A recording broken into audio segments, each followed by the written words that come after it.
Hello everyone. आज हम अपनी एनसीईआरटी सार संग्रह जिसमें हम इंडियन पॉलिटी को पढ़ रहे थे। आज हमारा इंडियन पॉलिटी का जो चैप्टर है उसका नाम है आपात उपबंध, यानी कि इमरजेंसी प्रोविज़न। इस चैप्टर के आज हम वन लाइनर्स को पढ़ेंगे। तो आपातकाल में किसी राज्य विधानसभा की अवधि बढ़ाई जा सकती है संसद द्वारा। किसने कहा था कि राष्ट्रपति का आपातकालीन अधिकार संविधान के साथ धोखा है? हृदयनाथ कुंजरू। राज्य में राष्ट्रपति शासन किसकी सलाह पर लागू किया जाता है? राज्यपाल की। राष्ट्रपति शासन अधिकतम कितनी अवधि तक लगाया जा सकता है? 3 वर्ष। अब तक की गई आपात उद्घोषणाएं अभी तक अनुच्छेद 352 का प्रयोग 3 बार किया गया है। इन तीनों उद्घोषणाओं से संबंधित प्रमुख तथ्य इस प्रकार हैं। पहली बार 26 अक्टूबर 1962 को आपात की घोषणा की गई। इसका कारण था कि सितंबर 1962 में चीन ने नेफा नॉर्थ ईस्ट फ्रंटियर एजेंसी क्षेत्र पर आक्रमण कर दिया था। इस क्षेत्र को अब अरुणाचल प्रदेश कहा जाता है। आपात की दूसरी उद्घोषणा दिसंबर 1978 में पाकिस्तान द्वारा भारत के विरुद्ध अघोषित युद्ध छेड़ने के कारण की गई थी। ये उद्घोषणा मार्च 1977 तक लागू रही।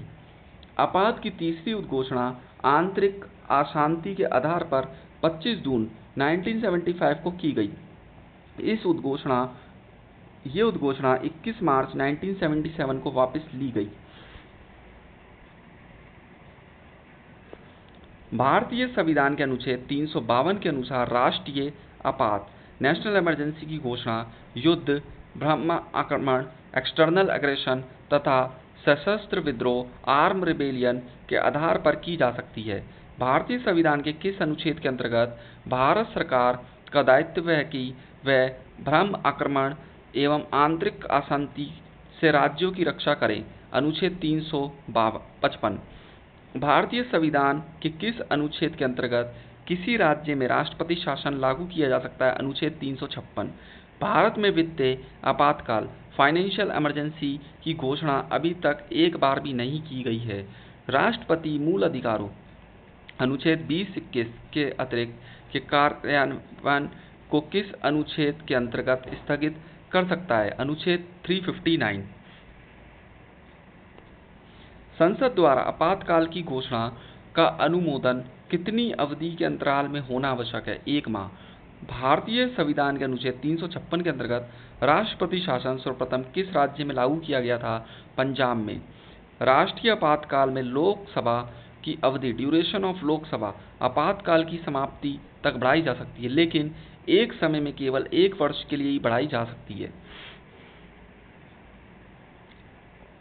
आपातकाल के प्रकार एवं प्रभाव।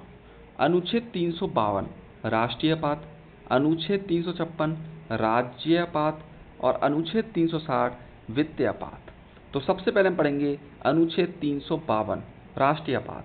राष्ट्रीय आपातकाल के दौरान संघ और राज्यों के मध्य शक्ति का विभाजन समाप्त हो जाता है और संघ राज्य सूची के विषय पर भी विधि का निर्माण कर सकती है। भारत की संघात्मक प्रणाली एकात्मक रूप में कार्य करने लगती है। अब तक राष्ट्रीय आपात नेशनल इमरजेंसी का प्रयोग 3 बार किया गया है। अनुच्छेद 356 राज्य आपात राष्ट्रपति शासन के राज्य विधानसभाएं भंग कर दी जाती हैं और शक्तियों का विभाजन भी समाप्त हो जाता है। भारत की शासन प्रणाली एकात्मक स्वरूप ग्रहण कर लेती है। अब तक राष्ट्रपति शासन का प्रयोग 120 से अधिक बार किया जा चुका है। अनुच्छेद 360 वित्तीय आपात। वित्तीय आपात में संघ और राज्य मध्य करों का विभाजन स्थापित कर दिया जाता है। संघ एवं राज्य के अधीन कार्यरत सभी व्यक्तियों के वेतन एवं भत्तों में कटौती की जा सकती है। इसके अंतर्गत उच्चतम एवं उच्च न्यायालयों के न्यायाधीश भी शामिल हैं। वित्तीय आपात का प्रयोग अब तक एक भी बार नहीं किया गया है। मूल संविधान में आपात की उद्घोषणा में सशस्त्र विद्रोह के स्थान पर आंतरिक अशांति का उल्लेख था। इसके बाद हम अपना नेक्स्ट चैप्टर देखते हैं, वित्त आयोग, फाइनेंस कमीशन। वित्त आयोग की संरचना, अध्यक्ष, सार्वजनिक कार्यों का अनुभव रखने वाला व्यक्ति। इसमें सदस्य, उच्च न्यायालयों के न्यायाधीश की योग्यता रखने वाला व्यक्ति। सदस्य, सरकार के वित्त एवं लेखाओं का ज्ञान रखने वाला व्यक्ति। सदस्य, वित्त एवं प्रशासनिक मामलों का अनुभव रखने वाला व्यक्ति। सदस्य, आर्थिक मामलों का विशेषज्ञ व्यक्ति। वित्त आयोग द्वारा की गई सिफारिशों को संसद सदन के समक्ष कौन रखवाता है? भारत का राष्ट्रपति। भारत में वित्त आयोग का गठन किस अनुच्छेद के अंतर्गत किया गया है? अनुच्छेद 280। वित्त आयोग का कार्यकाल कितना होता है? 5 वर्ष। वित्त आयोग में अध्यक्ष के अतिरिक्त कुल कितने सदस्य होते हैं? 4 अन्य सदस्य। भारत के वित्त आयोग क्रमांक, गठन, अध्यक्ष का नाम, अनुशंसा वर्ष। पहला 1951 केसी नियोगी, 1952 से 1957। दूसरा 1956 के संतानम, 1957 से 1962। तीसरा 1960 ए के चंद्रा, 1962 से 1966। चौथा 1964 डॉक्टर पी.वी. राजमन्नार, 1966 से 1969। पांचवा 1968 से महावीर त्यागी, 1969 से 1974।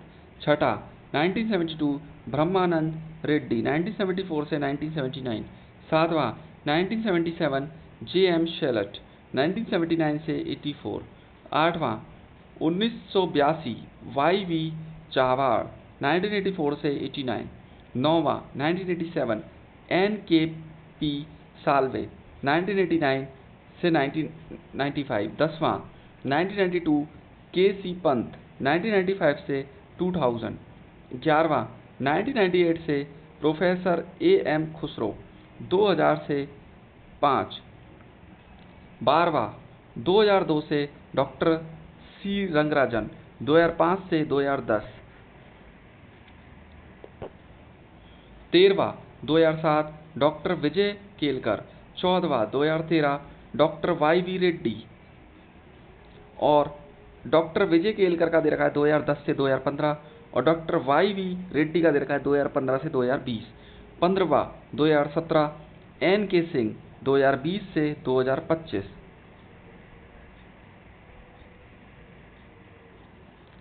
भारत में केंद्र राज्यों के मध्य वित्तीय संबंध किसकी संस्तुति से निर्धारित होते हैं? वित्त आयोग की।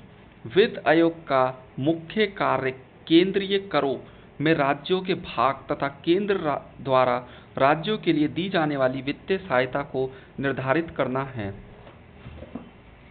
केंद्र एवं राज्यों के मध्य वित्तीय विवादों के समाधान किस संस्था के द्वारा होता है? वित्त आयोग। केंद्र की समेकित निधि कंसोलिडेटेड फंड से राज्यों को राजस्व की सहायता हेतु अनुदान देने वाले सिद्धांतों की अनुशंसा कौन सा प्राधिकरण अथॉरिटी करता है? वित्त आयोग। सामान्य रूप में भारत में प्रति 5 वर्ष बाद वित्त आयोग की नियुक्ति केंद्रीय अनुदान और संघ के राजस्व के राज्यों का अंश निर्धारित करने के लिए की जाती है। भारत की संचित निधि कंसोलिडेटेड फंड में से राज्यों के राजस्व में सहायता अनुदान को कौन विनियमित करता है? वित्त आयोग। 15वें वित्त आयोग की संरचना, एन.के. सिंह अध्यक्ष, शक्तिकांत दास सदस्य, नवंबर 2017 से दिसंबर 2018 तक। डॉक्टर अनूप सिंह सदस्य पूर्णकालिक। डॉक्टर अशोक लाहिड़ी सदस्य अल्पकालिक। डॉक्टर रमेश चंद्र सदस्य पूर्णकालिक। अरविंद मेहता सचिव। अजय नारायण झा सदस्य पूर्णकालिक। भारत में प्रथम वित्त आयोग का गठन वर्ष 1951 में किया गया था। इसके अध्यक्ष के.सी. नियोगी थे। आज के लिए बस इतना ही, और हम अपनी नेक्स्ट क्लास में नीति आयोग यानी कि नीति आयोग वाले चैप्टर्स को कंप्लीट करेंगे। Thank you so much.